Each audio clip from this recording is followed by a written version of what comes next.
Hi friends, అందరికీ నమస్కారం. Friends, Rahul గాంధీకి పార్లమెంట్లో భారీ షాక్ తగిలింది. అసలు ఏం జరిగింది, ఏంటి వివరాలు తెలుసుకుందాం. వీడియో పూర్తిగా చూడండి, అలాగే తప్పకుండా లైక్ చేయండి. మరిన్ని అప్డేట్స్ కోసం ఛానల్ని సబ్స్క్రైబ్ చేసుకోండి.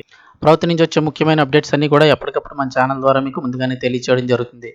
అలాగే వీడియోని ఒక లైక్ చేశారంటే మరింత మందికి ఇన్ఫర్మేషన్ చేరుతుంది. ఇంకా వివరాల్లోకి వెళ్ళిపోదాం. పార్లమెంటు ప్రాంగణంలో ప్రతిపక్ష నేత రాహుల్ గాంధీకి ఊహించిన షాక్ తగిలింది. కేంద్ర మంత్రి రవనీత్ సింగ్ బిట్టు ఆయన గురించి చేసిన వ్యాఖ్యలు షాక్ ఇచ్చారు. లోక్సభలో మకర్ ద్వార్ వద్ద నిరసన తెలుపుతున్న కాంగ్రెస్ ఎంపీల మీదుగా బిట్టు వెళుతున్న సమయంలో రాహుల్ గాంధీ ఆయన్ని ఉద్దేశించి ఒక ద్రోహిటుగా వెళ్తున్నాడు, ముఖం చూడండి అంటూ ఇక్కడ చూస్తున్నారు కదా ఫోటో. అయితే కనుక వాళ్ళు నిరసన చేస్తున్న సమయంలో అయితే కనుక కేంద్ర మంత్రి రవనీత్ సింగ్ అటు వెళ్తున్నప్పుడు అయితే రాహుల్ గాంధీ కామెంట్ చేశారు, ఒక ద్రోహిటుగా వెళ్తున్నాడు, ముఖం చూడండి. హలో ఫ్రెండ్, నువ్వు మళ్ళీ కాంగ్రెస్లోకి వస్తావంటూ వ్యాఖ్యానించారు. రాహుల్ వ్యాఖ్యలపై బిట్టు అత్యంత తీవ్రంగా స్పందించారు. పార్లమెంట్ ఎంట్రీ మెట్లపై అడ్డుగా కూర్చున్న వారు ఎంపీ బిట్టు అటుగా వెళ్తున్న సమయంలో ఆయన ఉద్దేశించి ఒక ద్రోహిటుగా వెళ్తున్నాడు, ముఖం చూడండి అంటూ రాహుల్ గాంధీ సెటైర్లు వేశాడు. ఈ వ్యాఖ్యలకు బిట్టు స్ట్రాంగ్ కౌంటర్ ఇచ్చారు. ఆయనకు రాహుల్ గాంధీ కరచాలనం చేసేందుకు చేయిచాపగా బిట్టు దాన్ని తిరస్కరించారు. మీరు దేశద్రోహులు, దేశ శత్రువులు, రోజు సైన్యంపై, దేశంపై వ్యతిరేకంగా మాట్లాడే వ్యక్తులతో నేను కరచాలనం చేయనంటూ ముఖం మీదే చెప్పేశాడు. దీంతో ఒక్కసారిగా చుట్టుపక్కల ఉన్న వారందరూ షాక్ అయ్యారు. అలాగే రాహుల్ గాంధీ అతనిపై మండిపడ్డాడు.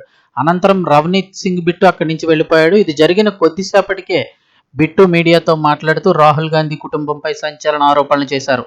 రాహుల్ గాంధీ కుటుంబం పంజాబ్ను తగలబెట్టిందని, స్వర్ణ దేవాలయంపై బుల్లెట్లు కురిపించి వేలాది మంది సిక్కులను, పంజాబీలను పొట్టన పెట్టుకుందంటూ బిట్టు ఆరోపించాడు. ఇక సిక్కుల హంతకుల కుటుంబానికి చెందిన వ్యక్తితో నేను చేయి కలపనంటూ స్పష్టం చేశారు.